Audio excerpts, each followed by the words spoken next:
अस्सलाम वालेकुम। वालेकुम सलाम। आज हमारे साथ मुसर्रत मिस्बा हैं, a name which does not need any introduction, a name which has been with us for the last 40 years or so. जब भी हम पाकिस्तान में ब्यूटी की बात करते हैं या हम ब्यूटिफिकेशन की बात करते हैं या ब्यूटिफाइंग द एनवायरनमेंट की बात करते हैं तो इनका नाम मिस हो नहीं सकता। बहुत सालों से मैं कहूँगी बचपन से हम इनके साथ ग्रो कर रहे हैं जैसे-जैसे इनके पार्लर्स और इनके कंसर्न्स और इनके काम ग्रो कर रहे हैं वैसे-वैसे हमने इनको एज़ अ ह्यूमैनिटेरियन ग्रो करते हुए देखा है। Musarrat Misbah commonly known as Musarrat आपा and that's what I would like to call you. Musarrat आपा जो है इनके बिज़नेस इनके जो ब्यूटी पार्लर्स हैं और ब्यूटी कंसर्न है उसके बारे में तो हम सब जानते हैं। मगर एक कंसर्न जिसके बारे में बहुत ज़्यादा लोग फ़ेमिलियर नहीं है वो स्माइल अगेन फाउंडेशन है। Smile again foundation is a foundation जो कि एसिड विक्टिम्स के साथ डील करता है, एसिड विक्टिम्स को रिकवर करते हैं, रिहैबिलिटेशन करते हैं उनका एक एंड टू एंड प्रोसेस लेके चलते हैं। यानी ना सिर्फ उनके रेस्क्यू से स्टार्ट होके बल्कि उनको लाइफ सेविंग ट्रीटमेंट दिए जाते हैं, उनकी रिकंस्ट्रक्शन होती है, जिसके बारे में मुसर्रत आप ज़्यादा डिटेल में और टेक्निकल टर्म्स में बताएंगी, बल्कि उसके बाद उनको सोशल इंक्लूजन दी जाती है और फाइनेंशियल इंडिपेंडेंस दी जाती है। ये ऐसा एक एंड टू एंड प्रोसेस है जिसमें कि आप समझे जिंदगियां बदली जाती हैं। और आज इंशाल्लाह हम इन्हीं चीज़ों के बारे में बात करेंगे and I will request Musarrat आपा कि वो हमें इसके बारे में ज़्यादा टेक्निकल नो हाउ दे, ज़्यादा बताएं कि exactly how her journey began, how she thought about this area and क्या वो एक फैक्टर था जिससे कि वो मोटिवेट हुई थी 2003 में टू स्टार्ट ऑफ। अस्सलाम वालेकुम मुसर्रत आपा। Walaikum assalam. Thank you so much, Masuma, for giving me this opportunity to be speaking to overseas Pakistanis. And बहुत शुक्रिया कि आपने इतनी मोहब्बत से मेरा इंट्रोडक्शन कराया। इस वक्त मेरे साथ जो हैं वो मार्गरेट भी हैं और सफिया भी हैं। तो इनसे तो हमारी बातचीत रहेगी, लेकिन मैं थोड़ा सा अपने ऑर्गेनाइजेशन के बारे में इसलिए बताती चलूं कि जैसे आपने कहा कि शायद ज़्यादा लोग उसके बारे में वाकिफ़ नहीं हैं, क्योंकि ये काम मैंने 2003 से शुरू किया हुआ था और इस वक़्त 18 साल होने को आ रहे हैं। इन 18 सालों में जब ये मैंने काम शुरू किया तो उससे पहले आपको पता है कि डेपिलेक्स ब्यूटी क्लिनिक जो है, वो ऑलरेडी जो था वो माशाल्लाह से बिज़नेस चल रहा था, बहुत अच्छा चल रहा था।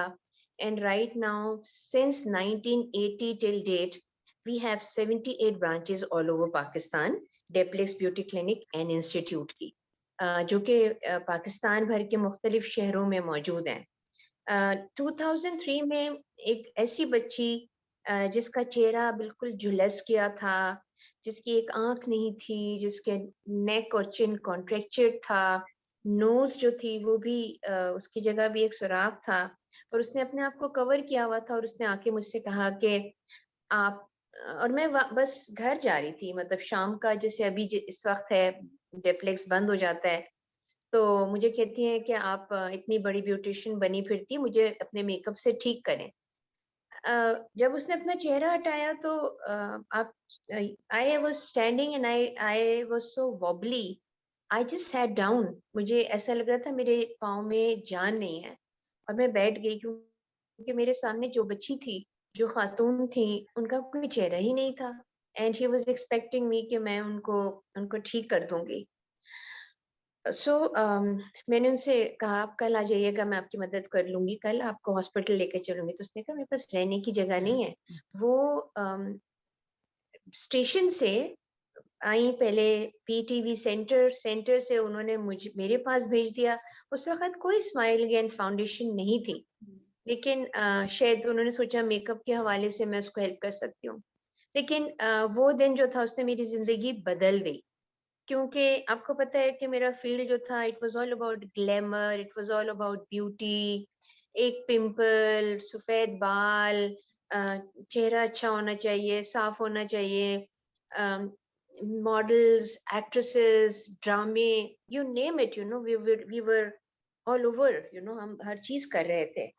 तो जब मैं वापस अपने घर गई, उस बच्ची को वहीं डेप्लेक्स में सुला के, क्योंकि उसके पास कोई जगह नहीं थी, तो मैंने अपने अल्लाह ताला से बहुत गिड़गिड़ा के माफ़ी माँगी। आई I cried and cried because मुझे सिर्फ इस बात का दुख था कि मुझे ये तकलीफ, ये परेशानी किसी भी औरत की क्यों नहीं नजर आई, मुझे खुद क्यों नहीं पता चला। और जहाँ मैंने उससे माफी मांगी कि मुझे क्यों नहीं समझ में आया ये चीजें, वहां मैंने उसका शुक्र भी अदा किया, क्योंकि शायद उन्होंने, अल्लाह ताला ने मुझे इस काबिल समझा कि मैं उस बच्ची के लिए कुछ कर सकती हूँ। और वो दिन से मेरी जिंदगी बिल्कुल it took a U turn. मेरे लिए दुनिया की कोई चीज मायने नहीं रखती है, जैसे हम कहते हैं ना दुनियावी चीजें, वो कोई मायने नहीं रखती हैं। मुझे सिर्फ ये लगता है कि जिस तकलीफ से ये बच्चियां गुजर रही हैं, उसको किस तरह मैं इसको कम कर सकती हूँ। और फिर जब मैं उस बच्ची को डॉक्टर के पास लेके गई, उसका इलाज वगैरह शुरू किया, तो after 15 days I actually advertised in the newspaper saying that if you are a acid or kerosene oil burnt victim, you come to Deplex on such and such date. I was thinking and I said to Allah Taala कि आपने, शुक्र है कि आपने मुझे इस काबिल समझा कि मैं ये काम करूं, तो मैं 2-3 बच्चियों की और मदद कर सकती हूँ। लेकिन उस दिन मेरे पास 42 लड़कियां आई थी डेप्लेक्स में। 42 खवातीन जो कि छोटी बच्चियां थीं, यंग बच्चियां थीं, बहुत पहले जली हुई लड़कियां थीं, कुछ बच्चे भी थे, कुछ एक दो मर्द हजरात भी थे। और मैंने उनको देखा तो मैं तो बिल्कुल ही अपना सर पकड़ के बैठ गई। मैंने कहा, लमिया, मैं 2-3 की मदद कर सकती हूँ, मैं इतने सारों की नहीं कर सकती हूँ। But the fact is that अल्लाह ताला आपको उतना ही डालता है जितना आप सहार सकते हैं। और उसके बाद से हमने उनको बुक किया, उनकी रजिस्ट्रेशन की। हमें नहीं पता था क्या तरीक़ाकार होता है, लेकिन हमने फिर डॉक्टर्स के साथ उनका एक फ्री कैंप लगा के और उनको डॉक्टर से मदद मांगी, और इस तरह से वो सिलसिला शुरू हुआ। एंड देन 2005 में मैंने फिर इसको रजिस्टर भी करा लिया। But then from identifying the burn victims, चाहे किसी भी पाकिस्तान के कोने में कोई लड़की के ऊपर तेजाब फेंका जाए या जलाया जाए, उसको आइडेंटिफाई करना, उसके बाद फिर उसका इलाज शुरू कराना ना। इलाज है ना, वो एक ऑपरेशन नहीं होता Masuma. Yes. It takes many surgeries to make them look like normal. The two ladies who are sitting with me, they have gone through number of surgeries for you to actually look at them. आप उनकी तरफ देख भी नहीं सकते हैं। चेहरा जो होता है वो इस तरह से झुलस जाता है या डिसफिगर्ड हो जाते हैं।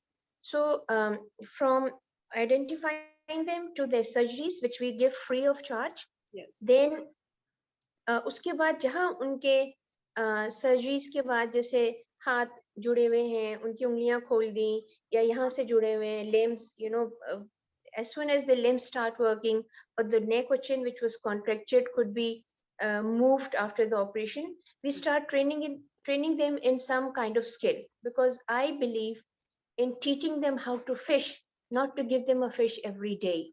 Exactly. So for me, it is sustainable development which needs to be taught to them. Any skill, and ये लोग बहुत प्यारी बच्चियां हैं, जहाँ बहादुर हैं वहां पर इनके अंदर एक वो भी है, सीखने का जो जज्बा है, क्योंकि ये अपने पाँव पे खड़ा होना चाहती हैं. They don't want to be a burden on their family. So after the surgeries, their training, and then what? After the training, what do? Who's going to hire them? इनके चेहरे इतने मस्क होते हैं. So then we started planning projects for them. Maybe, you know, like if somebody wants to become a beautician, they're more than welcome to work at Deplex. And right now, it is mandatory for every franchise owner to keep at least 2 girls in their salons, which are in their vicinity. अगर कोई काम नहीं करना चाहता तो obviously we can't force them, but then maybe giving them small businesses in their houses, छोटा सा salon in their house, a sewing machine, and then the training for that. Then those ladies who have actually maybe lost both their eyes, we have a project in which we, you know, give them a stipend every month. If they want to continue with their studies, we give them scholarship, because there are women who've been burned because they have given birth to children, a girl child, So we then take care of their studies and their education also. And then obviously the most important factor is that it is one of the worst form of domestic violence, and we need to voice our concern. We need to raise एक आवाज हमें उठानी पड़ेगी कि ऐसे heinous crime को, ऐसे जो वाकयात होते हैं वो खत्म होने चाहिए, उसका रीजन कुछ भी हो लेकिन हमें खत्म करना है. सो अवेयरनेस बहुत इंपॉर्टेंट होती है, and that's why I am very grateful to Masuma, to you, Bete, that you have actually engaged overseas Pakistanis who could actually now think about it, maybe voice a concern over it, Yes. and maybe write or and this is very important, that we should make them smile again, and that is why I call this organization Smile Again Foundation. बिल्कुल बिल्कुल absolutely Musarrat आपका ये and to and जो आपका process है, I don't think anybody else is doing that, from the point of recovering them to the point of making them independent and socially inclusive and financially independent. और जैसे आपने कहा कि जितनी ज्यादा ये बेचारे ट्रॉमा गो थ्रू कर चुके होते हैं, लेकिन इनकी सेल्फ रिस्पेक्ट जो होती है इट स्टिल स्टेज देयर कि हम अपने लिए खुद कुछ करें और अपने पाँव पर खड़े हों. आप जो ये ओवरसीज पाकिस्तानीज की बात करिए, मैं आपको एक थोड़ा सा सेंटिमेंट यहाँ का भी शेयर करूं, बिकॉज जब से आपसे हम लोग एंगेज हुए आपस में ऑन दिस प्रोजेक्ट, तब से I been talking to a lot of people. मुझे बहुत ज्यादा फीडबैक मिला है, बहुत ही ज्यादा पॉजिटिव, बिकॉज जितने आप अपने मुल्क से दूर होते हो उतना ज्यादा आपके अंदर कुछ एक स्पिरिट होती है to give back something to the community. तो people are looking for opportunities to help out. तो बल्कि एक इनफैक्ट मैं आपको ये बात बताऊं कि एक अभी हम लोग लाइव भी हैं ऑन इंस्टाग्राम साइमल्टेनियसली, तो उसमें मुझे अभी एक क्वेश्चन भी आया है कि पीपल आर आस्किंग कि आप जैसे स्माइल अगेन फाउंडेशन है doing such a wonderful job, तो वो हम लोग किस किस तरीके से कंट्रीब्यूट कर सकते हैं. वी कैन कंट्रीब्यूट, ठीक है, फाइनेंशियली लोग जो करना चाहें वो भी कर सकते हैं. इसके अलावा how is it that we can make a difference? Okay, you must visit my website and you would see a lot of things, and you can think yourself. Um, like for example, now Ramadan is coming, Yeah. so the ration is very important, or maybe clothing for them. And we're not asking for designer clothes, and we're not asking for new clothes. Even the clothes that you've worn and you don't want to wear them again, just make sure that they're not torn, and you can send it to us. Shoes, things for their children, and of course, you can maybe for their education, and you can write about it. Yeah. Whoever, maybe if you think that the best thing that you could do is write about this heinous crime, please write, share it. You can share the stories from my web page, and the contact person is Abdia. Yeah. And let people know about this heinous crime. And one thing is for sure, that these girls are not beggars. ये भीख नहीं मांगती हैं. They are very, इनके ego हैं, ये इंसान है हमारी तरह से. We have to help them. And if somebody comes to Pakistan, for example, maybe for 10 days or 15 days, and they have a skill, maybe they can teach few of our girls to learn that skill, and then they can start earning their living. So it is very important that you think yourself. You just visit my website and please help, because this is one crime which actually even the victims who have suffered would not bring it out in the public, because because of the social and society pressure. They're embarrassed. If, for example, one of the girl is being raped and then thrown acid, the family members would not like to come forward, or would not like their daughter to come forward and say कि जी मुझे rape किया है और फिर मुझे तेजाब फेंक दिया है.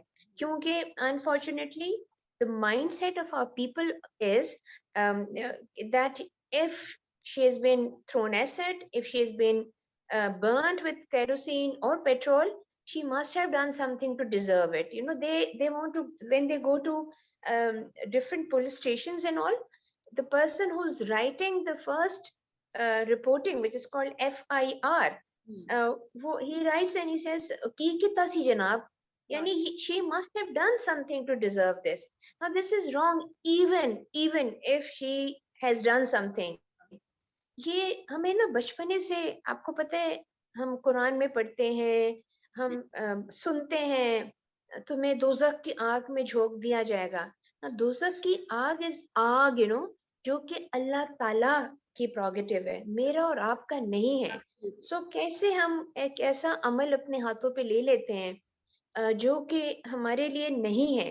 तो we have to also make sure that we need to educate our women also. मैं उस दिन पढ़ रही थी कि हम कहते हैं कि खवातीन अपने हकूक के लिए आगे बढ़े, मर्द बुरे हैं, मर्द खराब है। It's not that. वो मर्द कहाँ से आए हैं? इसका मतलब है कि माँ ने तरबियत सही नहीं दी है। सो मर्द बुरा नहीं है, वो औरत जो है वो कमकल रह गई है, वो औरत जो है वो शायद अनपढ़ रह गई है, जो अपने बेटे को सही तरबियत नहीं दे पाई। चलिए हम मान लेते हैं कि तालीम आम नहीं है, हम मान लेते हैं कि हमारे मुल्क में बच्चियां स्कूल नहीं भेजी जाती हैं। उसका रीजन इकोनॉमिक फैक्टर आ जाता है ना, कि एक बच्ची को मैं पढ़ाऊं और उसके बाद उसकी शादी हो जाएगी तो वो फायदा किसी और को देगी।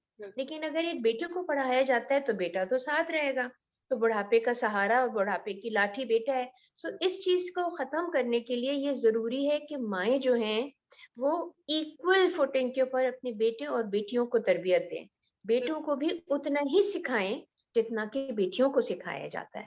बिल्कुल, वो यही कहा जाता है कि आप एक औरत को अगर एजुकेशन दे दें तो आप समझे पूरी आपने हाउस होल्ड, पूरी फैमिली को एजुकेट कर दिया। बिल्कुल, यानी कि एक आप हाउस होल्ड की बात ना करें, आप नेशन की बात करें कि एक एक पढ़ी लिखी माँ एक पढ़े लिखे माशरे को जन्म देती है। बिल्कुल, बिल्कुल, एब्सोल्युटली। मुसरत आपा, एक और चीज, बिकॉज आपका नाम बहुत क्लोजली एसोसिएटेड है with beauty and beauty products and beautifying. तो अगेन जब मैंने अभी रीच आउट किया लोगों को, तो कुछ परसेप्शन ऐसा भी आया कि ये जो आप रिकंस्ट्रक्शन सर्जरी, तो इसके ऊपर अगर आप थोड़ा सा ज्यादा स्ट्रेस ऑन कर दें और ये बताएं कि ये सिर्फ खूबसूरती लाने के लिए नहीं है, ये तो इनके जो बॉडी पार्ट्स हैं जो कि लिटरली मेल्ट हो चुके थे, जो बर्न होके खत्म हो चुके थे, उनको ऑपरेशनल करने की सर्जरीज हैं, ये लाइफ सेविंग सर्जरी। अगर आप इसके बारे में थोड़ा सा बता सकें, इसकी सिग्निफिकेंस। बिल्कुल बिल्कुल। देखिए, there is a difference between reconstructive surgery and cosmetic surgeries. Reconstructive surgeries, जैसे आपने बताया कि जिस्म का कोई भी आज़ा जाया हो जाता है तो उसको रिकंस्ट्रक्ट करते हैं, दोबारा बनाया जाता है। और ये अनफॉर्चुनेटली आपने जितनी भी हमारी बच्चियों की आप तस्वीरें भी देखें कि जब तेजाब फेंका जाता है तो वो चेहरे पे फेंका जाता है या जिस्म के आगे के हिस्से के ऊपर फेंका जाता है। और जिसके ऊपर फेंका जाता है, अगर तो सोते में फेंक दिया तो जाहिर है उसको पता नहीं चलेगा, लेकिन अगर जागते हुए फेंका जाता है तो उसका पहला रिएक्शन इस तरह हाथ होता है। तो ये हाथ जाता है और चेहरे का ये हिस्सा जाता है, और अगर तेज तेजाब होता है तो वो आंखें जाया कर देता है, और एक आंख ज्यादातर हमारी बच्चियों की जाया हो चुकी होती है और फिर ये हिस्सा सारा जुड़ जाता है। सो हमारा पहला काम जो होता है रिकंस्ट्रक्टिव सर्जरी का। अच्छा, अब रिकंस्ट्रक्टिव सर्जरी में क्या होता है, it is been done by the surgeons. हमारे पास अल्हम्दुलिल्लाह we have got very good surgeons, लेकिन we do have teams of different doctors coming from internationally also, ठीक है, क्योंकि उनके वहां पे ये वाकयात नहीं होते हैं, उनके यहाँ औरतें इस तरह जलाई नहीं जाती हैं, उनके ऊपर तेजाब नहीं फेंका जाता है। वो तो शायद कोई एक्सीडेंटल केसेस हो तो वो सर्जरीज कर लेते हैं। तो जब वो यहाँ आते हैं तो not only do they learn a lot, but at the same time हमारी जो बच्चियां हैं उनका ये ख्याल होता है कि अगर मुझे कोई गोरा आके कर देगा तो वो बहुत अच्छा कर देगा। हालांकि हमारे अपने डॉक्टर्स भी बहुत अच्छा करते हैं। And we have a team of panel of different hospitals, जिसमें सीएमएच हॉस्पिटल है, जिसमें जिना हॉस्पिटल लाहौर का है, जिसमें इंडस हॉस्पिटल कराची में है, जिसके अंदर किसी भी शहर में बच्ची जली होगी, अगर फैसलाबाद में जली है तो अलाइड हॉस्पिटल में होगा। हम जाते हैं उनके पास और उनको जाके बताते हैं कि जी वी आर देयर, बच्चियों को भी बताते हैं और डॉक्टर्स को और हॉस्पिटल्स को भी बताते हैं। सो इस तरह से होता यह है कि इनकी एक तरह से मदद हो जाती है। अब जब रिकंस्ट्रक्टिव सर्जरी का सिलसिला होता है, मिसाल के तौर पे जैसे मैंने आपको बताया कि किसी के चेहरे में जब पड़ा तो ये जो नाक है वो खत्म हो गई है, इसकी जगह एक सुराख है। अब नाक बनाना जो होता है ना, that is a very difficult reconstructive surgery. तो उसमें बाज़ दफ़ा पूरी वो लोग तैयार हो जाती है, जब वो पट्टी निकालते हैं तो नाक भी निकल जाती है। So there times when some surgeries are not actually क्या बोलते हैं कि वो सक्सेसफुल नहीं होती है ना, तो फिर वो दोबारा करते हैं, बिकॉज हमारी बच्चियां हार नहीं मानती हैं और हम लोग भी उनको हार मारने नहीं देते हैं। सो 35 सर्जरीज, 40 सर्जरीज, ऐसी ऐसी बच्चियां भी हैं जिनके 50-50 सर्जरीज से ज्यादा हुई हैं, तो वो अब ठीक, मतलब वो मेरे लिए तो बहुत प्यारी नजर आती हैं। शायद आप लोग देखेंगे तो आप कहेंगे कि ओहो बेचारी के साथ कुछ हो गया। Now that brings me to a point जहाँ पे लोगों का एटीट्यूड बहुत मैटर करता है कि ओहो क्या मतलब है, बेचारी का क्या मतलब है। No, I think we need to give them strength, we need to tell them शाबाश, तुम आगे निकल आई हो, शाबाश, तुमने एक तकलीफ दे सर्जरीज का अमल खत्म किया है, अब और होगा और बेहतर हो जाएगा। सो ये जो इंकरेजमेंट होती है ना, that also comes from people around us. अगर ये हॉस्पिटल में है और हॉस्पिटल में कोई जाके इनके पास बैठ के प्यार से बात भी कर लेता है, तो इनकी आंखों में से आंसू निकलने शुरू हो जाते हैं, इसलिए कि उनको लगता है कि कोई उनके साथ है, उनकी मदद करने को तैयार है। और ऐसा नहीं है कि घर वाले नहीं करते, लेकिन घर वाले मजबूर होते हैं। अगर किसी की 5 बेटियां हैं और एक बेटी की शादी हो गई और उन्होंने शादी करके उसको फारिग भी कर दिया, उसके लिए कर्जा भी लिया, अपने मवेशी डंगर बेचे, उन्होंने कर्जे लेके रुखसत किया और फिर लड़की जल के वापस आ गए with may be 2-3 girl child, तो वो क्या करें, वो अब उसी को करते रहेंगे, क्या उनकी बाकी बेटियां नहीं है? तो फिर वो होता क्या है कि these burnt victims are actually burnt to right are left to rot like vegetables. वो कहते हैं अच्छा ठीक है, जब होगा जब देखा जाएगा।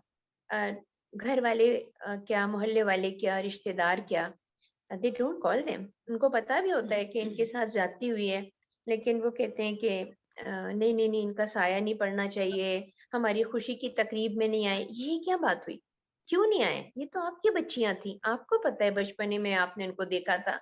सो we need to change the attitude of the people also, this so much, मुझे मुझे ऐसा लगता है this is such a vicious circle. अगर मैं ऑपरेशन की तरफ जाती हूँ तो साइकोलॉजिकल सपोर्ट बहुत जरूरी हो जाती है। अगर हम लीगल एस्पेक्ट्स की तरफ जाते हैं तो फिर हमारे पास कमी हो जाती है बाकी चीजों के लिए। सो बस ये चलता रहता है सिलसिला, जहाँ जिस वक्त अगर कोई मुझे ब्यूटी की क्लासेस के लिए बुलाता है तो I make it a point कि उसको किसी तरह से घूम घुमा के जो है ना वो मैं स्माइल गेन के ऊपर ले आऊं कि beauty is not what you see. अल्लाह ताला ने आपको जो दिया, शुक्र अल्हम्दुलिल्लाह, हर वक्त शुक्र अदा करें, क्योंकि we are those fortunate few जिनको अल्लाह ताला ने नवाजा भी है। हम इस काबिल भी नहीं है बेटे, लेकिन उसके बावजूद भी अल्लाह ताला हमें कितना कुछ देता है। और ये बच्चियां जो हैं, ये वो बच्चियां हैं जिनको अल्लाह ताला ने जिंदगी दे दी, ये इस काबिल है कि अल्लाह ताला ने इनको जिंदगी दी है और इनको हमें हिम्मत दिलानी है। सो मुझे मुझे यकीन है कि from from reconstructive surgeries to their sustainability, ये सारी चीजें बहुत इंपॉर्टेंट होती हैं। मुझे एक, अगर आप इजाजत दें और अगर टाइम है तो मैं रीजंस के ऊपर भी आना चाहूंगी। वैसे जो ये 2 बच्चियां बैठी हुई हैं, बिल्कुल, आप इनकी भी, सो रीजन में ये होता है कि again it is so unfortunate कि हम लोग कुरान पढ़ते हैं लेकिन हम कुरान का तर्जुमा नहीं पढ़ते हैं।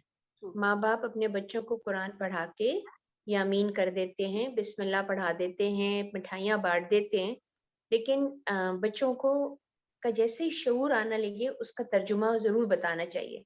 सूरह निसा इज ऑल अबाउट वुमेन, ठीक है, उसमें आप पढ़े तो सही, उसमें आप देखे तो सही, रसूल पाक सल्लल्लाहु अलैहि वसल्लम की हयात तैयबा को देखिए आप। हम यहाँ पे हमारी बच्चियों को जलाया जाता है कि उन्होंने एक आदमी को इनकार कर दिया क्योंकि वो उससे उम्र में बड़ा है या वो उसको नहीं पसंद करती है, लेकिन रसूलुल्लाह सल्लल्लाहु अलैहि वसल्लम की अहादीस के अंदर है कि उन्होंने इजाजत दी है कि लड़की से पूछो तो सही। आपको पता है कि हजरत खतीजतुल कुबरा जो थी, उन्होंने खुद प्रपोज किया था रसूलुल्लाह सल्लल्लाहु अलैहि वसल्लम को. Yes, That is how empowered she was 1400 years back. exactly. आप बाकी तमाम जिंदगी के उसमें देखिए मामलात में औरतें अपनी पसंद से शादी कर सकती हैं. अगर तलाक का हक आदमी को है तो खुला की इजाजत भी औरतों को दी गई है अगर उसके साथ ज्यादती हो रही है. हुकूक की बात हो रही है तो जिम्मेदारियों का भी जिक्र हो रहा है. अगर जो इनहेरिटेंस की बात हो रही है उसमें बच्चियों का औरतों का भी हिस्सा शामिल है. जहेज के ऊपर हजरत फातिमा ज़ोहरा को क्या जहेज में दिया था? रसूल पाक सल्लल्लाहु अलैहि वसल्लम would get her from his place. वो हजरत फातिमा ज़ोहरा को अपनी जगह पे बिठाते थे, उनको बोसा देते थे. ये हुजूर कायनात हैं जो एक औरत को इतनी इज्जत दे रहे हैं. तो हमारे मर्द हजरात जो हैं वो क्यों नहीं इज्जत देते? इसलिए कि हमने अपने मजहब को बेहतर तरीके से समझा नहीं है. और देखें, उसको समझने के मतलब ये हरगिज नहीं है कि मेरा 11 साल का बेटा जो है वो कुरान पढ़ के और उसका तर्जुमा पढ़ के कोई वो आलिम हो जाएगा, हरगिज नहीं. या कोई बच्ची जो है वो आलिमा हो जाएगी, हरगिज नहीं. लेकिन माँ बाप जो हैं वो उनको समझाते हैं गुनाह क्या है, सवाब क्या है, अच्छाई क्या है, बुराई क्या है, तोलना कितना है, कम तोलना, ज्यादा तोलना, लोगों के साथ बातचीत करना, नॉक करके घर के अंदर दाखिल होना, इजाजत करके लेकर अपने घरों में दाखिल होने की इजाजत दें, आहिस्ता बोलना. यहाँ तक कहा गया है कि जमीन के ऊपर भी आहिस्ता चलो, क्योंकि आपका जोर से चलना जो है वो किबर की जुमरे में आ जाता है. अल्लाह ताला को वो पसंद नहीं है. सो हम लोग समझे तो सही. और जो खवातीन, जो माएँ वो तालीम नहीं हासिल कर सकती, गुर्बत की वजह से उनको आसानियां नहीं दी गई थी, उन्होंने कुरान पढ़ा है और वो कुरान पढ़ाती हैं बहुत शौक से अपने बच्चों को, लेकिन समझा नहीं पाती हैं. और उसके लिए गाइडेंस की जरूरत होती है.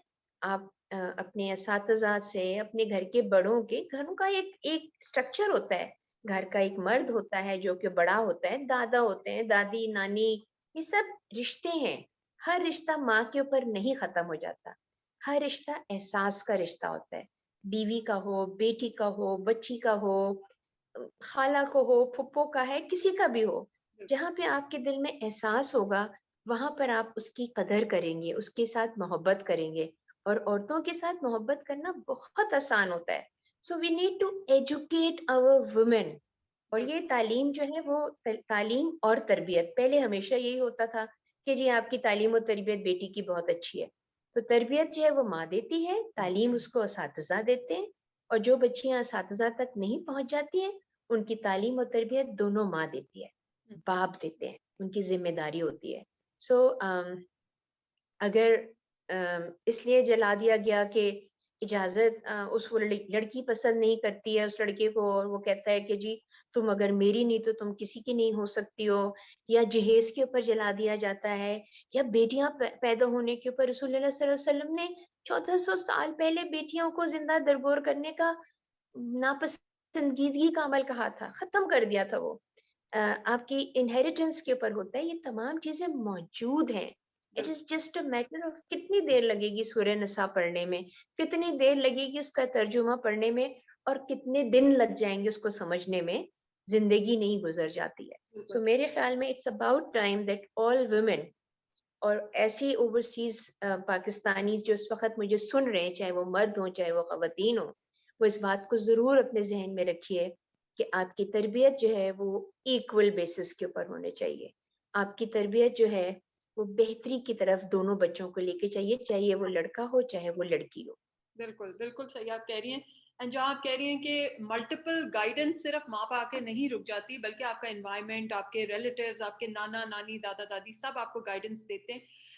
इसमें आप मुझे बताएंगी आप गवर्नमेंट से क्या एक्सपेक्ट करती हैं? What support in specific do you expect from the government of our country? For example I would say law के आप अगर point of view से बता सकें, and then we'll come to our two other guests also. इनका नाम है Margaret और इनका नाम है सफिया. मार्गरेट और सफिया से हम बात करेंगे, इनके एक्सपीरियंसेस के बारे में भी बात करेंगे. लेकिन अगर आप ये मुझे एक बता सकें कि लॉ के बारे में आप क्या, एसिड्स एंड केमिकल्स की सेल के बारे में आप क्या कहती हैं, ये अभी तक बैन क्यों नहीं हुए हैं? थोड़ा सा अगर इसके बारे हमारा हमारा मुल्क बेहतरीन मुल्क है. में. जी उसमें हर चीज का कानून मौजूद है. उसमें दरख्त का भी कानून मौजूद है और जानवरों के लिए भी कानून मौजूद है. तो औरतों के लिए क्यों ना होगा? सो वो भी मौजूद है. अमेंडमेंट्स लाई गई हैं 2011 में तेजाब के हवाले से, और उसके हिसाब से जो जिनके ऊपर तेजाब या मट्टी का तेल छिड़का जाता है उनकी सजाओं का भी जो है वो जो टाइम है वो बढ़ा दिया गया है, कंपनसेशन भी दी जाती है, लेकिन जलाने वाला जो होता है वो भी गरीब ही होता है, ठीक है, वो भी बदमाश होता है अपने इलाके का। सो ये एक्सपेक्ट करना कि वो 10 लाख रुपए जो है वो जली हुई लड़की को या उसके घर वालों को दे देगा, ऐसा नहीं होता। तो उसके हवाले से फिर सजा उसकी बढ़ जानी चाहिए, but unfortunately more than 760 girls victims, बच्चे बच्चियां और लड़के भी जो मेरे पास रजिस्टर्ड है, उनमें से मेरे ख्याल में कोई 30-40 लोग ही होंगे जो कि सजाओं तक पहुंच सकें, क्योंकि we always say, you know, justice delayed is justice denied. Normally what happens is कि जो जो जब ये लोग कभी कानून की तरफ जाते हैं तो इतना डिले हो जाता है कि फिर वो दे जस्ट गिव अप, या गिव अप कर देते हैं या आपस में मुक्का कर देते हैं, which means that they you know कि जी ये 50,000 ले लो और 1 लाख रुपया ले लो। At that time that lakh और 50,000 रुपया फॉर अ गरीब families may be more, but वो वक्त के साथ पता चलता है कि जी ये तो एक जो सर्जरी होती है या डॉक्टर के पास जाना ही जो है वो सारे पैसे खत्म हो सकते हैं। सो कानून मौजूद है और उसकी इम्प्लीमेंटेशन जरूरत है। I expect from my government that I understand that there 101 different problems जो कि हुकूमत जो है उसको टैकल कर रही है, उसको खत्म करने की कोशिश कर रही है, लेकिन खवातीन more than 50% of the population है। तो इसलिए ये जरूरी है कि खवातीन के इश्यूज जो हैं उनको भी एड्रेस किया जाए। मुझे इनकरेज करते हैं, मुझे मेडल्स देते हैं, मुझे सर्टिफिकेट्स देते हैं, मुझे हर आए दिन कोई ना कोई चैनल जो है वो बीपर में ले रहा होता है, एक मशहूर समाजी कारकुन बताइए कि फला लड़की जल गई है तो उसके बारे में क्या कहती हैं। I repeat the same thing, लेकिन जो जिम्मेदारी है वो है आफ्टरवर्ड्स, कि उसके जलाए जाने के बाद उसके साथ क्या हुआ, उसकी किसी ने मदद की, उसको बेहतर मेडिकल की सहूलियात दी। So I expect government to give them better medical facilities. I expect government to give them jobs if their limbs are working. अगर उनकी आंखें खुली हुई हैं, why can't they be inducted into telephone department? उसमें चेहरे की जरूरत नहीं है, आवाज की जरूरत है। Train them. ले तो सही, हिम्मत तो बढ़ाएं। 20 लड़कियों को लेंगे, शायद उसमें से 5 ही काम करने के काबिल हों, लेकिन है तो मतलब आपने स्टार्ट तो किया है। And likewise, you know, there are 101 other departments जहाँ पे इन बच्चियों को इंडक्ट किया जा सकता है ताकि अपने पाँव पे खड़ी हो जाएं। So government needs to address issues जो कि वुमेन के साथ pertain करते हुए, and जो laws हैं उनकी implementation जरूरी है। I'm working on the ban on sale of acid, के एसिड की जो दस्तयाबी है वो इतनी आसानी से क्यों है। Now acid is used for good things also. Cars में जाता है, textile industry में जाता है, even some of the crops are being soaked in acid and then sown in. So हमें उसको regularize करना है। Hopefully अगले साल नहीं तो इस साल के एंड तक शायद वो कानून में अमेंडमेंट आ जाए कि घर के इस्तेमाल वाला तेजाब जो है वो हल्का होना चाहिए। हर आदमी जाके किसी भी दुकान में खरीदे ना, हर आदमी जो है वो आसानी से लेके 150 रुपए में 1 लीटर गंधक का तेजाब किसी के मुंह में भी डाल दे और उसकी जिंदगी खत्म कर दे। एंड ये भी मैं आपको बताते चलूं कि तेजाब से जलाई जाने वाली खवातीन जो हैं वो बच भी नहीं पाती हैं। तो जो बच जाती हैं वो बहुत बुरे हाल में होती हैं, उनका हर रोज जीना और मरना जो है वो बहुत तकलीफ दे होता है। And this is where we all need to put our foot down, and this is where we need to take care of them, this is where we need to help them. Absolutely. तो आप ये जो आप कह रही हैं कि acid और केमिकल्स की सेल के ऊपर बैन, तो it's in process, you are saying ये एक जो है ये इन प्रोसेस है। जो आपने जॉब्स की बात की मुसर्रत आपा, इसके ऊपर कोई कोटा सिस्टम की बात अभी तक गवर्नमेंट तक पहुंची, कोई ऐसा रेगुलेशन की बात हुई है उनसे या? See, people with disability have quota, लेकिन वो डिसेबिलिटी समझते हैं कि खाली जो के व्हील चेयर में होते हैं या जो गूंगे बहरे होते हैं। जो जल जाती हैं, जिनके हाथ पांव भी काम नहीं करते, वो भी डिसेबिलिटी के जुमरे में ही आता है। सो we keep working. It's not that it's not going to change. Things will definitely change. Pakistan is going to have more women in the policy making departments, क्योंकि ये जरूरी है जहाँ पे औरत घर की पॉलिसी में और अपने कहने और उसी वक्त करेगी जब वो इकोनॉमिकली इंडिपेंडेंट होगी। Yes. जहाँ औरत बाइख्तियार होती है, वहां पे खुद मुख्तार हो जाती है, वहां पे उसका एक से होता है, उसका बातमाद हो जाती है। So it is very important कि खवातीन जो है उनको ज्यादा से ज्यादा जॉब दिया जाए, उनके लिए आसान काम करने की जगहें बनाई जाएं।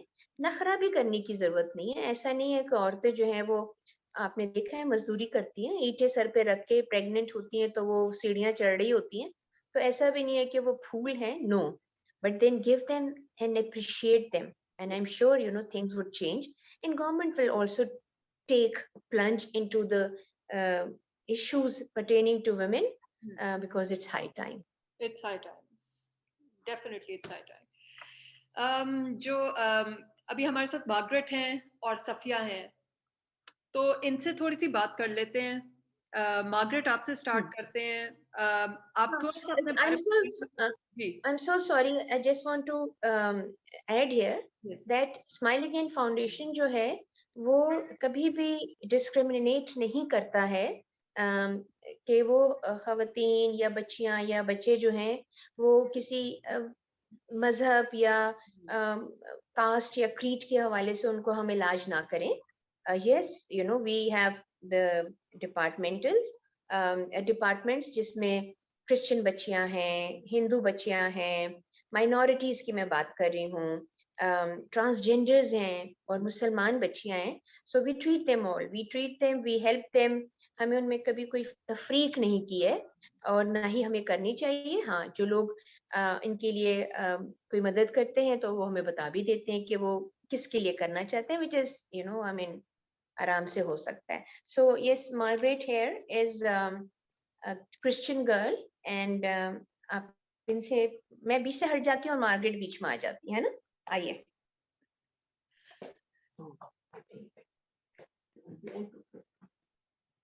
चलिए मार्गरेट, आप अपना थोड़ा सा बताएंगी, आप कहाँ से हैं, पाकिस्तान में कहाँ से बिलोंग करती हैं, और आपका ब्रीफली बहुत शॉर्ट करके अगर आप बता सकें कि आपका क्या इंसिडेंट रहा, आपके साथ क्या हुआ, किस तरह से हुआ।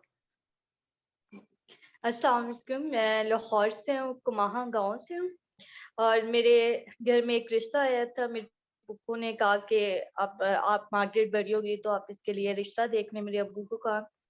तो अब्बू लोगों ने रिश्ता देख लिया और रिश्ता किया। अम्मी अब्बू को लगा कि बहुत अच्छा है, हम लोग कर लेते हैं।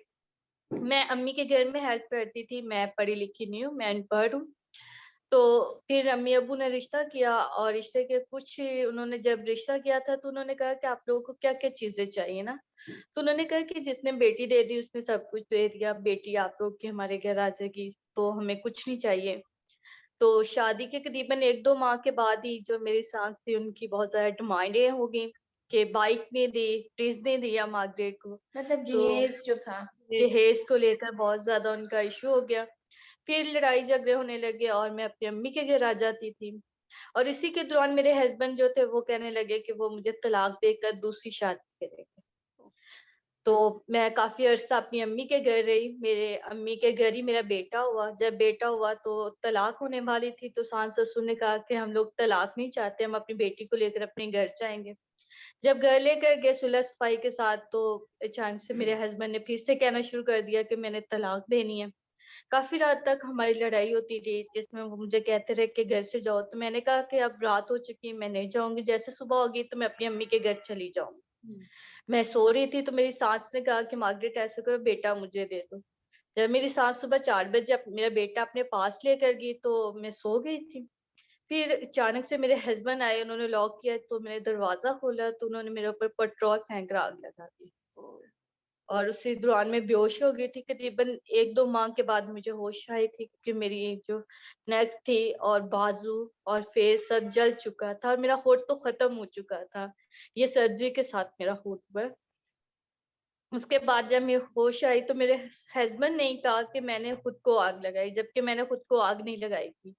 जब मुझे होश आई तो मेरी अम्मी ने पूछा, तो मैंने कहा कि मैंने तो आग नहीं लगाई, ये तो बाबर ने लगाई, मेरे शौहर ने। उसके बाद जो अम्मी अब्बू ने पुलिस केस किया, उसके साथ ये होता था कि जितनी देर तक पुलिस को पैसे दे देते थे तो एफआईआर दर्ज हो जाती थी। जब एफआईआर दर्ज हो जाती थी तो मेरे ससुराल वालों की तरफ से पैसे मिल जाते थे, तो जो एफआईआर थी वो खत्म कर देते थे, वो कहते थे एफआईआर नहीं हुई। ऐसे काफी देर हुआ, फिर मीडिया पे आया, मीडिया पे आने के बाद जो थी एफआईआर दर्ज हुई। एफआईआर दर्ज होने के बाद जो करीबन 5 साल के बाद मेरे हस्बैंड को सजा हुई। और उस दौरान मेरे जो बेटा था मेरी अम्मी मेरे ससुराल वालों के पास था, तो मेरी अम्मी ने कहा कि जहाँ तो हम लोग केस कर सकते हैं, जहाँ हम आपका इलाज कर सकते हैं, ये आप सोच लें, क्योंकि मेरा बेटा जो था वो मेरे ससुराल वालों के पास था। फिर मैंने अम्मी अबू को कहा कि आप ऐसा करें कि आप केस करें, मेरा इलाज रहने में। उस दौरान मैं बहुत परेशान भी थी, रोती भी थी, घर के अंदर बंद थी, सोसाइटी वालों का अजीब रवैया, ये घर से बाहर ना निकलो, हमारे बच्चे डर जाएंगे, या तुम्हारे साथ ही ऐसा होना था, किसी और के साथ क्यों नहीं हुआ। तो ये सारी चीजें जो थी ये मेंटर कर देती थी, मैं पागल हो जाती थी, रोती थी, कमरे में बंद रह जाती थी। फिर अम्मी ने अपने काम पे बात की, उन्होंने कहा कि ऐसा करें कि आप मुसरत मिसबा के पास ले जाए, वो जो जले हों का इलाज कराती है। जब बाजी मुसरत को हम लोगों ने स्माइल अगेन में कॉल की तो उन्होंने कहा कि आप अभी लेकर आ जाए। जब हम लोग स्माइल अगेन में आए, फिर मुझे रजिस्टर किया, उसी दिन से मेरा जो ट्रीटमेंट था वो शुरू हुआ, क्योंकि मेरा लिप बिल्कुल खत्म हो चुका था, नेक में सुराख था, खाना में खा नहीं सकती थी, हाथ जो थे वो मेरे टेढ़े हो चुके थे, और ना मैं खा सकती थी ना पी सकती थी। तो उस दिन से मेरा ट्रीटमेंट शुरू हुआ। ट्रीटमेंट के बाद जो है बाजी ने मेरा काफी ज्यादा मेरी हेल्प की, मुझे कहा कि बाहर निकलो, अपने आप को प्रूफ करो, हिम्मत करो, तुम्हारा बेटा जो दूसरों के रहमो करम पे पड़ रहा है, तुम खुद मेहनत करो। जब ये सब करने के बाद बाजी ने मुझे बहुत ज्यादा समझाया, और बाजी मुझे ज्यादा ज्यादा जगह में वर्कशॉप में लेकर गई। जब मैंने देखा तो मुझे लगा कि मुझे अब मेहनत करनी चाहिए, मुझे कुछ करना चाहिए। फिर बाजी ने मुझे पूछा कि आप क्या करना चाहती हैं, आप अपना कारोबार करना चाहती हैं या आप सीखना चाहती हैं कुछ। जब मैंने कहा कि बाजी मैं भी ब्यूटिशियन बनना चाहती हूँ फिर बाजी ने मुझे ट्रेनिंग दी, और उसके बाद जो है मैं ट्रिप्लेक्स में अब जॉब कर रही हूँ और बहुत खुश हूँ। और माशाल्लाह से मार्गरेट ने अपने बेटे को हासिल कर लिया है। अच्छा। मार्गरेट का बेटा जो है वो स्कूल जाता है, और अब मार्गरेट देखिए ना मुस्कुरा रही है ना।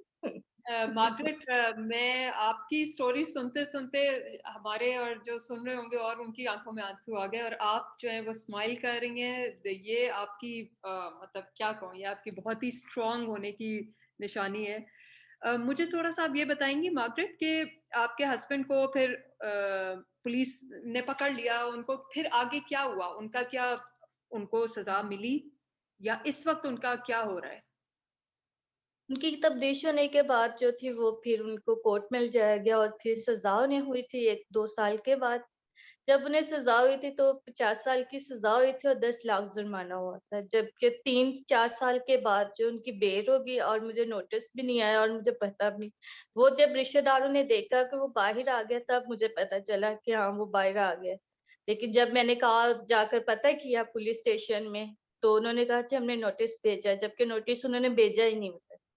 तो बेसिकली इनके मियाँ जो थे वो खाली 2 साल काट के बाहर निकल आए, और जाहिर है कि पैसे वगैरह खिला के उन्होंने मतलब वो बाहर ही निकल आया, वो उसको वो क्या सजा है। और 2 साल सजा भी मैं आपको बता दूं कि जितने दौरान में तफ्तीश वगैरह होती है वो सारे दिन काट दिए जाते हैं। यानी कि अगर उन्होंने 6 महीने तक या 8 महीने तक जो है वो उनको जेल में रखा, तो जब उनकी असल सजा हुई तो उसमें से 8 महीने पहले ही काट दिए जाते। तो इस तरह से लेकिन ये बहादुर बच्ची जो है ना वो माशाल्लाह से अपने पाँव पे खड़ी है, इसको किसी का डर नहीं है। ऐसी बात है।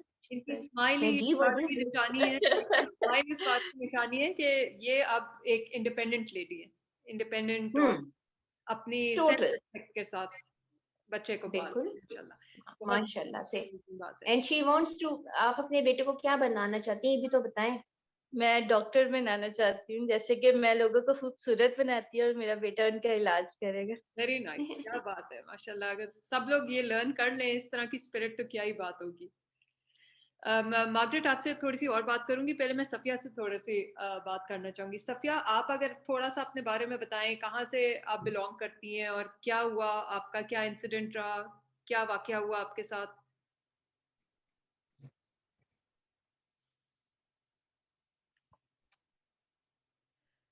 मार्केट करीब आ जाओ बेटे। जी बताइए सर। अस्सलाम वालेकुम। वालेकुम अस्सलाम। मेरा नाम सफिया कासम है। मैं फैसलाबाद की रहने वाली हूँ। मेरे 5 बच्चे, 3 बेटियां और 2 बेटे। मैं अपने घर बहुत पहले खुश थी, लेकिन एक दिन अचानक ही मेरे मियाँ लड़ते थे, मुझे खर्चा नहीं देते थे। लेकिन एक दिन उन्होंने नशा पिलाकर हम 3 बच्चों को और मुझे जला दिया। बाद में हमें लैट हॉस्पिटल में दाखिल किया गया। उसके दौरान मेरे 2 बच्चों की डेथ हो गई और मेरी बहुत ही हालत नाजुक थी। मुझे भी कहते थे कि घर ले जाओ, इसने नहीं बचना, लेकिन फिर भी मेरे घर वालों ने कहा कि इसका बचना जरूरी है। उस वक्त ये पता नहीं था कि किसने जलाया है, क्योंकि मेरे ससुराल वाले कहते थे ये खुद ही जल गई है और बच्चों को भी खुद ही जला दिया है। हम्म। और बाद में जब पहले मुझे होश नहीं थी, जब मुझे होश आई तो मेरे भाइयों ने मुझे पूछा कि किसने जलाया तुम्हें। फिर मैंने अपने रिश्तेदारों को बताया, भाइयों को बताया कि मेरे शोहर ने जलाया मुझे, पहले नशा दिया और बाद में जला दिया। हम्म। और उसके दौरान ही मेरे 2 बच्चों की डेथ हो गई और फैसलाबाद लैट हॉस्पिटल में हमारा 2 माह इलाज हुआ है। हाँ। और उसके दौरान फिर बाजी का पता चला इधर लाहौर, इधर मेरे वालिदैन रहते हैं लाहौर में। और बाद में पता चला बाजी मसरत मिसबा का, तो फिर हम इधर आए हम्म। स्माइल गेम में। फिर इन लोगों ने हमारा इलाज किया। ना कुछ खा सकती थी ना पी सकती थी, चेहरा तो ऐसे हो गया था कि बच्चे तो क्या औरतें भी नहीं देख सकती थी। मेरी बेटी भी है 16-17 साल की है, अच्छा। उसका भी चेहरा जला हुआ था और हाथ ऐसे ही उसके हुए हो गए थे। और ये बाद देखिए, में इनके जो हाथ थे ना इनकी बेटी के, ऐसे हो गए थे वो मेरे पूरे हाथ। मुड़े हुए थे। अभी अल्हम्दुलिल्लाह with the operation she can move her hands, she can actually now hold a glass and drink, जी। और मेरी कुछ खा सकती हैं, पी सकती हैं। जी। वरना पहले ये अपने मुंह हाथ। पहले तो कुछ भी नहीं, ना नहाया जाता था ना कुछ खाया जाता था, बस रोती रहती थी। मुझे मेरे बच्चों का नहीं था बताया, क्योंकि कहते थे कि इसकी जान को खतरा है अगर बताया तो। लेकिन आस्ता आस्ता फिर मुझे पता चल गया कि मेरे बच्चों के 6 माह के बाद मुझे पता चला कि मेरे बच्चों की डेथ हो गई है। तो हम दोबारा हॉस्पिटल में गए, लैट हॉस्पिटल में चेकअप करवाने के लिए। तो उधर की एक डॉक्टर थी, उन्होंने बताया कि आप लोग इतने गरीब हो, इधर आते हो, इतना खर्चा लगाते हो, तो लाहौर में इलाज चलता है, आप उधर से करा लो। हम्म। मेरी सिस्टर ने बोला कि हमें तो पता ही नहीं है कौन इलाज करता है। वो बोली कि एक आपकी मसरत मिसबा है पार्लर वाली, आप उसके पास चले जाओ। हम लोगों ने उनसे ड्रेस लिया इधर का, एम्बुलेंस का, तो हम इधर आ गए। आते इन लोगों ने हमारी बहुत मदद की। बाद में हम आस्ता आस्ता इधर आने लगे, लेकिन ये आपी मसरत मिसबा ने हमारे पर इलाज करवाया, ऑपरेशन करवाया। तो मेरी बेटी के भी ऑपरेशन करवाए, मेरे भी ऑपरेशन करवाए। मेरे हाथ ऐसे हो गए थे, ना खा सकती ना पी सकती, चेहरा भी बहुत ही खराब हो गया था, जो नोज नहीं थी ये तो दोबारा बनवाई है। ऐसे हो गया था कि जैसे हड्डियां नजर आने लगी थी चेहरे से। 1 साल तक तो मुझे आईना भी नहीं देखने दिया कि डर जाओगी। जाहिर। कोई उम्मीद ही नहीं थी बचने की, क्योंकि ना ऐसे ही होता था कि पता नहीं अब मैं भी मर जाऊंगी। तो मेरी एक बेटी और एक बेटा और 2 बेटियां जिंदा थी, हम्म। क्योंकि बड़ा बेटा नानी के पास था और छोटी बेटी फूफो के पास थी जो बच गई, और एक मेरी बड़ी बेटी बच गई। फिर हम लोग इधर आने लगे, आप आप मसरत मिसबा के पास। हम्म। और इन लोगों ने फिर हमारा इलाज करवाया, ऑपरेशन वगैरह कराए और बहुत ख्याल रखते, आने जाने का मसलन खर्चा देते थे, ट्रीटमेंट जो भी गोलियां हैं जो भी मसलन के दवाई लेते थे और बहुत ख्याल रखते थे। फिर आस्ता आस्ता इन लोगों के पास हम आने लगे तो आस्ता आस्ता उम्मीद होने लगी कि हम भी जिंदा रह सकते हैं। बिल्कुल। और फिर मेरे इलाज किया, हाथ का ऑपरेशन हुए, तो मैं कुछ शुक्र अल्हम्दुलिल्लाह के घर का कुछ काम भी कर लेती हूँ, खाना बना लेती हूँ, बर्तन वगैरह झाड़ू वगैरह लगा देती हूँ। और मेरी बेटी के भी हाथ माशाल्लाह बहुत बेहतर हो गए हैं, इनकी कपड़े इनकी सिलाई भी कर लेती हैं आप। इनकी बेटी का जो है ना वो सिलाई कढ़ाई वगैरह का, क्योंकि जरा वो बेहतर थी, ठीक तो है। हमने फिर उसको उसकी ट्रेनिंग भी दिलाई, उसको ब्यूटिशियन का कोर्स भी करवाया कि in case she wants to maybe you know अपने घर में भी मेकअप वगैरह कर सकें। ताकि अपनी पाँव पे खड़े हों और कोई ना कोई हाथ बढ़ाते रहें। बिल्कुल। सफिया और इनकी बेटी लाइबा जो हैं, सबसे प्यारी बात इन दोनों की ये है कि ये किसी के ऊपर बोझ नहीं बनना चाहते, किसी से जी, मतलब ये कि अपने घर वालों के ऊपर, क्योंकि ऑलरेडी घर वालों ने इनका साथ दिया है, ये जी, नहीं है कि बहुत नहीं साथ दिया है। दिया मेरे भैन-भरावां ने। हाँ, तो और आप वो भी बताइए कि उनका जो केस वगैरह आपने किया, हाँ जी, आपके जब भाइयों मैंने ने। हॉस्पिटल में होश आई थी ना मुझे, तो फिर मैंने बताया कि मेरे शौहर ने जलाया। पहले तो वो कहते थे खुद ही जल गई है। कभी स्त्री से कहते थे, कभी टीवी से कहते थे, कभी किसी चीज़ से कहते थे। कोई मसलन के डाउट ही था कि किससे जली है। तो लोग मानते नहीं थे। लेकिन फिर उधर जब मुझे होश आया तो मैंने अपने भाइयों को बताया कि मेरे शौहर ने जलाया मुझे, दूसरी शादी के लिए। हमारे गाँव की एक टीचर थी, उसके घर आना-जाना हो गया बहुत ज़्यादा इसका। अगर मुझसे और मेरे बच्चों से ध्यान हटता गया, अच्छा। लड़ाई झगड़े घर में करने लगा और उधर ध्यान बढ़ता गया। रात को 1 बजे आना, 2 बजे आना, मैं जागती रहना, इंतज़ार करना। नहीं, तो हो आस्ता-आस्ता मसलन के झगड़े बढ़ते गए। फिर एक दिन उन्होंने यही काम किया कि जला दिता सानू। तो सफिया अब क्या है? फिर आपके आपके हस्बैंड को जेल हो गई है, उनका क्या अभी क्या इस ये वक़्त? यही बताने लगी हूँ। हाँ। मैंने जब आपके हमारे भाइयों को पता चला ना कि मेरे शौहर ने जलाया है, तो वो उन्होंने उसे पकड़ा दिया। हुँ, तो पकड़ाया था लेकिन कूटा-मारा बथेरा कुछ किया, लेकिन पहले तो मानता नहीं था, हुँ, हुँ, बाद में मान गया। हुँ। लेकिन उसे रिश्वत दे दी। बस कुछ लोग ऐसे होते हैं कि जो आते हैं जाते हैं, बीच में ऐसे लोग होते हैं ना, मेरे ससुराल वाले तो कम आते थे उधर, कुछ आते थे कुछ नहीं थे आते। लेकिन जब आस्ता-आस्ता हम जाने लगे अदालत में, हुँ, काफ़ी लोग हम जाते थे, भाई जाते थे, मैं जाती थी। पहले तो वो लोग कहते थे कि जो ख़ास मसलन के मौके का गवाह है उसे लेकर आओ। पहले भाई जाते थे क्योंकि मेरी हालत बहुत ही नाज़ुक थी, मैं जा नहीं सी सकती, ना मेरी बेटी जा सकती थी। तो वो जज आता था, उठ जाता था, वकील आता था, बात नहीं सुनता था। उनका वकील कभी आता, कभी नहीं आता। हुँ, पता नहीं कितनी तरीक पे हम गए हैं तो वैसे ही लौट आते थे। मसलन के 5,000 4,000 इतना खर्चा हमारा आ जाता था, 4-5 लोगों का। हुँ। लाहौर से जाते थे जड़ावाला उधर फैसलाबाद। वेरी तो कभी जज आता, कभी नहीं आता, कभी वकील आता, कभी नहीं आता। ऐसे ही सिलसिला 2-3 साल चलता रहा। हुँ, तो मेरे भाई कहने लगे कि ये तो कोई बात ना हुई। फिर उन लोगों ने हमारे एक दिन बयान लिए कि क्या हुआ था, फिर हम लोगों ने बताया, ठीक। तो फिर उसे सज़ा हो गई। सज़ा हो गई तो अब उसको क्या सज़ा क्या हुई है, ये बताएँगे आप? मैंने तो यही बयान में कहा था कि इसे फांसी होनी चाहिए, हाँ, लेकिन जज लोग वो बोले वकील के अब फांसी नहीं है होती। तो मेरी बेटी तो कहने लगी कि अब फांसी से बढ़कर भी कोई सज़ा है तो वो दे दो इसे। हाँ, तो वो लोग कहने लगे कि फांसी बंद है, अब फांसी नहीं होती। फिर उसको सज़ा हुई है 60 साल। 8 साल और है अभी जेल में ही है, छुटा तो नहीं है। जी, जेल में ही है, वो जेल में ही रहेगा। ठीक है, अब नहीं बाहर आएगा क्योंकि उसके ऊपर इतने केस और भी पै गए हैं ना दहशतगर्दी का। ठीक। मसलन जब उन लोगों ने पकड़ा था ना हॉस्पिटल में तो उसकी जेब में ना एक ब्लेड था, वो भी फिर उसका एक केस बन गया। मतलब कि इसका मियाँ जो था उसने देखा कि ये तो जिंदा बच गई है, तो तो वो उस फिर वक्त भी वो उस इंटेंशन के साथ हॉस्पिटल में आया था कि इसको मार डालेगा। तो ये तमाम चीजें, अब ये जो केसेस हैं जिसमें इनको सजाएं मिली हैं, ठीक है कि बहुत लंबी टाइम लगा। वो जो तकलीफ है, जैसे इसने सफिया ने भी कहा कि फांसी लगनी चाहिए, या उसकी बेटी ने भी कहा, मतलब कौन बेटी जो होती है वो बाप के लिए ये कह सकती है। अगर आप सफिया लाइबा को देखें तो आप कहेंगे कि नहीं, उस आदमी को कई बार फांसी लगनी चाहिए। बिल्कुल, लेकिन बहरहाल अल्लाह ताला ने इनकी सुनी है, और वो लोग जो हैं वो उस मियाँ जो है वो बिहाइंड द बार्स है। ठीक है। लेकिन जैसे मैंने आपको बताया था कि ये वो ब्रेव खवातीन हैं जिन्होंने हिम्मत नहीं हारी है।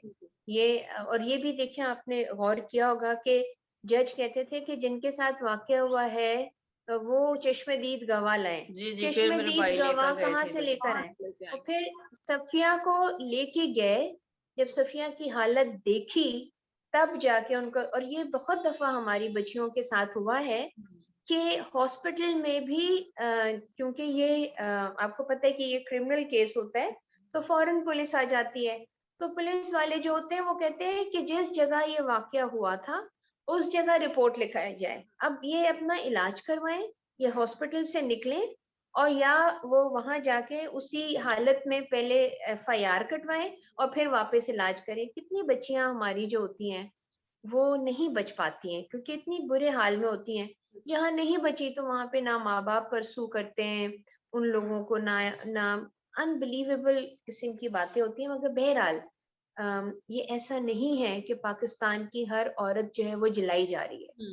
अगर हम वायलेंस के पाए को देखते हैं तो तेजाब या मिट्टी के तेल से जलाई जाने वाली खवातीन जो हैं वो, या कारोकारी के ऊपर या गैरत के नाम के ऊपर कत्ल वगैरह जो ये सब चल रहा है, और एक बड़ा हिस्सा जो है उसमें आता है।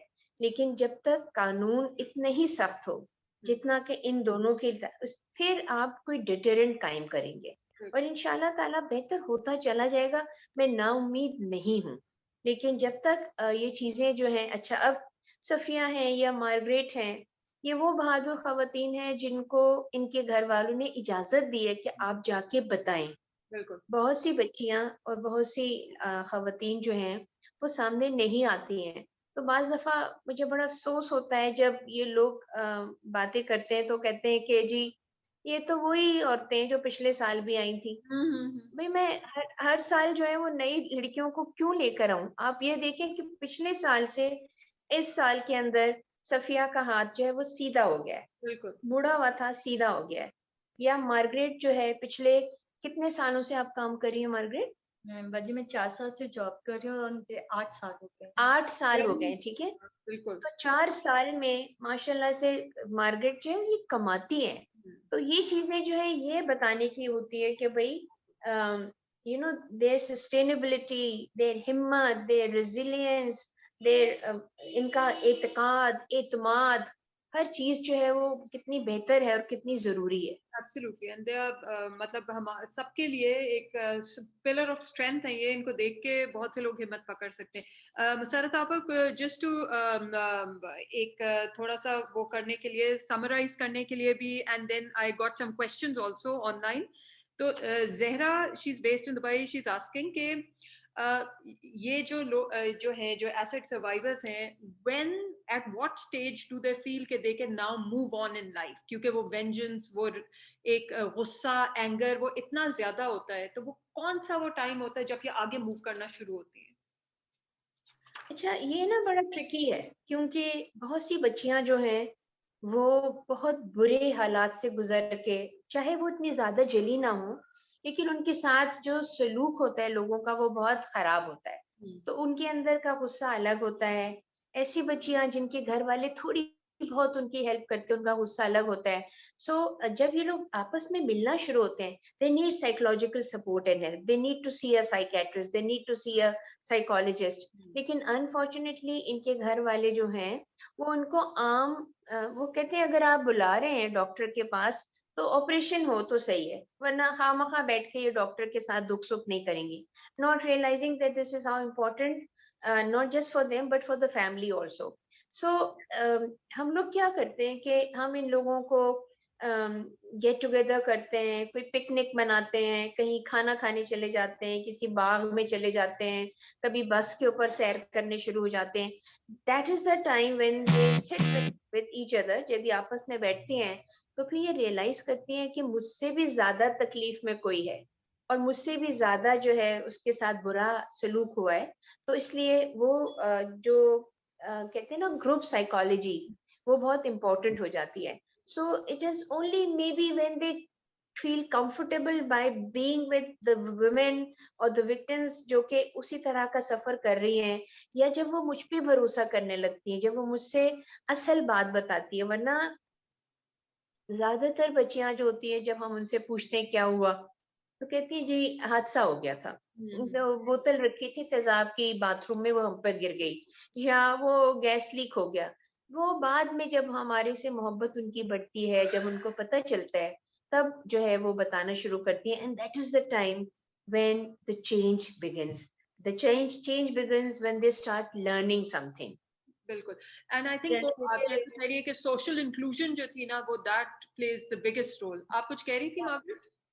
जी जैसे कि मैं पहले आई थी तो मुझे ये लग रहा था कि सिर्फ मेरे साथ हुआ है, मैं इतनी खूबसूरत औरत के साथ नहीं बैठ सकती, जबकि मैं बाजी के साथ मिली थी। तो मैं अपने आप को अलग कर रही थी और बाजी मुझे अपने गले से लगा रही थी, क्योंकि मुझे स्मेल आ रही थी अपने आप से, मेरी पट्टियां हुई थी।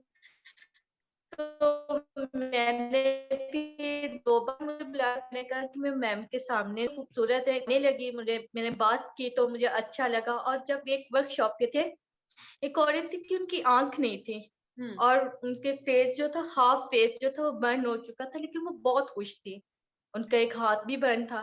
तो जब मैंने उन्हें देखा तो उस टाइम जो मैंने सोचा कि मैं बहुत बेहतर, मेरे पास 2 आंखें हैं। उनका एक हाथ जो था वो बहुत ज्यादा बर्न था, लेकिन मेरे हाथ बर्न थे लेकिन बेहतर थे कि मैं खाना खा सकती थी, उन्हें खाना खिलाया जा रहा था।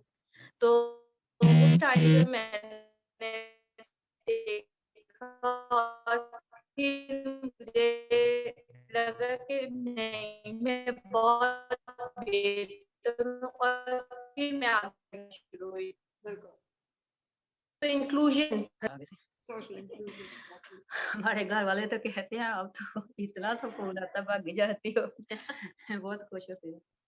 जी समरा पूछ रही है मुसरत आपा, ये ऑलरेडी काफी हद तक आप आंसर कर चुके हैं। If you can just touch upon it briefly, what were the greatest obstacles during the rehabilitation और recovery process, and how can individuals और द ओवरसीज पाकिस्तानीज फैसिलिटेट? तो ये आप आई थिंक हाफ तो आंसर कर चुकी हैं। जी, बस मैं आपको ये बताऊंगी कि जब हम इन बच्चों के का ट्रीटमेंट वगैरह शुरू करते हैं, वो सबसे डिफिकल्ट टाइम होता है। जो ऑब्स्टिकल होता है that comes from there may be psychological needs, क्योंकि उस पे होता ये है कि ये बच्चियां जो हैं वो बोलना नहीं चाहती हैं, चुप रहती हैं, आवाज नहीं निकालती हैं। और फिर घर वाले जो होते हैं वो भी डरते हैं कि पता नहीं ये क्यों कर रही है, ये हमारे साथ ये सलूक क्यों कर रही है, या अच्छा क्यों कर रही है। तो वो ऑब्स्टिकल जो है वो एक तरफ है। And then the second obstacle comes from my society only, कि वो कहती है ये खवातीन जो हैं ये डिजर्व करती हैं। तो उस ऑब्स्टिकल को भी अबूर करना होता है। जो तीसरा इम्पोर्टेंट ऑब्स्टिकल होता है वो ये होता है कि क्या हम जो भी मदद जिस तरह से भी करना चाहते हैं वो इन तक पहुंचता है या नहीं पहुंचता है। तो उस पे भी हम यही कहते हैं कि please come forward, come and meet them, come and talk to them. I mean आप मेरे बगैर भी इनके साथ जो है ना वो बातचीत कर सकती हैं। I don't have to be there.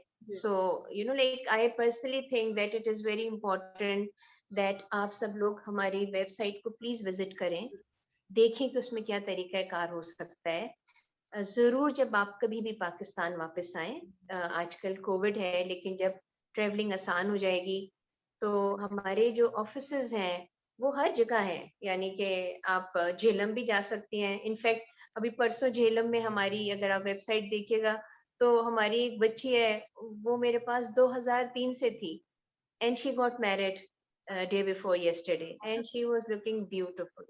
So माशाल्लाह से हमारी 26 लड़कियों की 27 लड़कियों को शादी हो गई है, हमारी बच्चियां एजुकेशन पे हैं।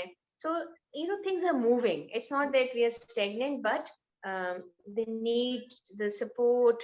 और ओवरसीज पाकिस्तानी के लिए, क्योंकि आप लोग दूर हैं, तो ये दुख जो आप आज देख रहे हैं ये आपको दिनों याद रहेगा, इसको याद रखिएगा। क्योंकि अब रमजान आ रहा है, रमजान में वैसे भी अल्लाह की तरफ दिल ज्यादा माइल होता है, तो do remember them in your prayers. इंशाल्लाह आज के इस हमारे सेशन का मकसद भी बेसिकली यही था कि कुछ लोगों के होते हैं, कंसर्न्स होते हैं, कुछ लोग उस डेप्थ में सोच नहीं सकते जिस डेप्थ में चीज हुई है। तो उनके लिए आज आपने खुद बात की है, हमारे सर्वाइवर्स हैं ये, they are not victims of an attack, तो दे आर रेजिलिएंट पीपल। ये वो हैं जो कि they fought against the odds. तो आपने इनसे खुद हमने बात की है, तो we know exactly what has happened with them and इन्होंने क्या कुछ गो थ्रू किया है। तो एक सारी रियलिटी आपको हिट करती है आके। Shazia has also asked a question, this has already been answered, but वो कह ये रही है कि role of government, why are these chemicals not banned yet. ये हमें मल्टीपल क्वेश्चंस आए हैं. इसके अलावा शीरी इज आस्किंग के how do you steer them away from the vengeance mindset, क्योंकि एक बदला लेने का और एक दुश्मनी और नफरत और एंगर इतना दिल में हो सकता है कि लाइफ चेंज इनकी कर दी, तो कैसे उससे बाहर कैसे आप निकालती हैं, मूव ऑन करने पर कैसे आप करती हैं, other than the social inclusion part? जी, मैं आपको बताऊं कि ये जो एक मर्द है ना, जो हमारी सोसाइटी है, ये मर्दों की अना के ऊपर बेस कर रही होती है, क्योंकि एक मर्द जो होता है वो ना कबूल नहीं करता है. उसको ये अच्छा ही नहीं लगता कि एक बीवी जो है वो उससे बहस करे, चाहे वो कोई हक की बात पे बहस करे, या एक बीवी जो है वो किसी चीज पे इनकारी करे, या एक औरत जो है वो इनकार करे. सो द नो फैक्टर जो है वो बहुत इम्पोर्टेंट है, जिसकी वजह से ये तमाम चीजें होती हैं. अब how do we take them out of that vengeance? I can't actually do much about that, लेकिन मैं सिर्फ ये कर सकती हूँ कि जो बच्चियां मेरे पास आती हैं, मैं पहले उनका तो गुस्सा निकाल दूं, उनका जो जो जो एंगर है उसको तो खत्म कर दूं. ऐसी है ना जी, बच्चियों का ही सवाल है कि उनसे आप कैसे उनको मूव ऑन करने का कैसे कहती हैं कि वेंजेंस को पीछे छोड़ो and now move on? I think the most important part is that when we are together, we talk positive. The second thing is that बच्चियां जो होती हैं उनका एक हमेशा सवाल ही होता है कि मैंने इतना बड़ा क्या किया कि मुझे अल्लाह ताला ने ये सजा दी, ठीक है, क्योंकि वो फिर अल्लाह से जरा खफा हो जाती है. So bringing them back to the fact that अल्लाह ताला is kind to you, तभी तो वो बच गई हैं. अल्लाह ताला जो है वो आपको बहुत बड़ा रुतबा देगा. मैं हजरत आसिया का हमेशा इनको मिसाल देती हूँ कि वो क्वीन थी मूसा की, फिरौन की के जमाने में, और फिरौन ने उनके साथ क्या क्या जुल्म नहीं किया, लेकिन उनका रुतबा देखें कि क्या है, कि वो जन्नत में रसूलुल्लाह सल्लल्लाहु अलैहि वसल्लम को वेलकम करें. सो यू नो लाइक मैं समझती हूँ कि हमें वो पॉजिटिविटी बताने में टाइम तो लगता है. ऐसा नहीं है कि इनकी अकल नहीं है, ऐसा नहीं है कि ये दुनिया नहीं देखी जानती और समझती हैं. ये औरतें हैं, उम्र उनकी हो गई है, जो बच्चियां वन कैन अंडरस्टैंड, लेकिन ये खवातीन जो हैं ये बहुत जल्द जो है इन चीजों को समझ सकती हैं अगर हम उनको मुस्बत सोच की तरफ लाएं, पॉजिटिविटी की तरफ लाएं. Do it, no this is not good for you, no you have to do it, this is good for you. So we have to make sure that you know हमारा जो जो काम का तरीका है वो इनको we have to let them know that we love them. We have to let them know that we care for them. And it's not that it's just their family. It's whole lot of us. हम सारे हमारे staff के लोग, Margaret जिनके साथ काम करती है, सफिया जो है वो जब आती हैं तो डेप्लेक्स में क्या उसके साथ सलूक होता है, या लाइबा जो सीख रही हैं, they all care for them. It's just that maybe people are not realizing कि how severe this issue is. And this needs to stop now. Absolutely. ये लास्ट एक आया हुआ है जूबिया नुमान, ये भी दुबई बेस्ड है, इनकी तरफ से आया हुआ है कि absolutely commendable efforts by the smile again foundation and Musarrat Misbah is a beacon of hope for so many. And वो हमारी इस कैंपेन चलो फिर से मुस्कुराओ के लिए भी बहुत she is raising really praising that कि उनको इंट्रोड्यूस कराया गया इस कैंपेन से. तो बहुत शुक्रिया. Thank you Zubia. Just to conclude, मैं मुसरत आपसे इजाज़त लेके इनसे मार्गरेट से पूछूंगी कि अगर इनका कोई पैगाम हो सबके लिए, और फिर मैं सफिया से पूछूंगी अगर इनका कोई पैगाम हो सबके लिए, and then I will come to you with the same question. जी मार्गरेट. सबसे पहले तो मैं ये कहूंगी कि जब भी आप लोग पाकिस्तान आते हैं तो लाहौर जरूर आइएगा और मुझसे ब्लो ड्राई लाजमी कराइएगा. मैं जब आपकी सर्विस करूंगी तो मुझे बहुत खुशी होगी कि आप यहाँ आए. और मेरा जो स्टाफ है बहुत अच्छा है. जब मैं एक दिन नहीं आती तो मुझे परेशान हो जाते हैं, फिर पूछते हैं कि क्यों नहीं आई, क्या वजह थी, कि मैं यहाँ सबका एक डॉन हूँ उस लॉन के अंदर. वो ऐसे कि हम लोगों के अंदर एक दोस्ती इतना कदर है कि मैं जब नहीं आती तो सबको एहसास हो जाता है कि मार्गरेट क्यों नहीं आई. सब मुझसे प्यार बहुत ज्यादा करते हैं. ये नहीं कि ये जली हुई है तो हम लोग खाना सेपरेट खाए, नहीं. अगर खाना खाना है तो सबने मेरे लिए लाजमी रखना है कि मार्गरेट के साथ हम खाएंगे. और हमें बहुत ज्यादा जो स्माइल अगेन की लड़कियों को स्टाफ की तरफ से प्यार मिलता है. और इसके साथ मैं ये कहूंगी कि आप जो औरतें हैं वो हिम्मत ना हारें। अगर हिम्मत हार जाती है तो तब वो जो है वो कमजोर होना शुरू हो जाती है। अगर आप हिम्मत नहीं हारेंगी तो अपने हकूक के लिए आवाज उठाएंगे, तो फिर आप अपनी मंजिल की तरफ जाएंगे। और आप अपने हकूक के लिए आवाज उठाएं और हिम्मत करें। शाबाश मार्गरेट, मार्गरेट, ये तो आपने देखो तो जबरदस्त बात कर दी आपने, ये तो हमारे लिए एक लेसन ऑफ लाइफ होना चाहिए। बिल्कुल। Thank you Margaret. हाँ जी सफिया, आप क्या कहेंगे? आप कोई पैगाम दें? मेरा काम। भी यही मैसेज है औरतों के लिए कि हिम्मत ना हारे और बहादुर होए और अपने पैरों पे खड़ा रहे और हाँ अपने घर वालों के लिए, अपने बच्चों के लिए मेहनत करें और उसे खुश रखें। उसके आगे जिंदगी जो बढ़नी है बच्चों की, इसके लिए सोचें। बिल्कुल, जबरदस्त मैसेज है, मूव ऑन करने का मैसेज है बेसिकली। जबरदस्त। बिल्कुल ठीक। जी मुसरत, आप any words of any message for us all? मैं बिल्कुल, इन्होंने बहुत प्यारी बात की है कि ख़वातीन को इकोनॉमिकली इंडिपेंडेंट होना चाहिए, काम करना चाहिए, मुस्बत होना चाहिए। But at the same time I think कि हमें हर वक्त अल्लाह ताला का शुक्र अदा करना चाहिए, क्यों हम उनमें से हैं जिनको अल्लाह ताला ने आसानियां दी हैं।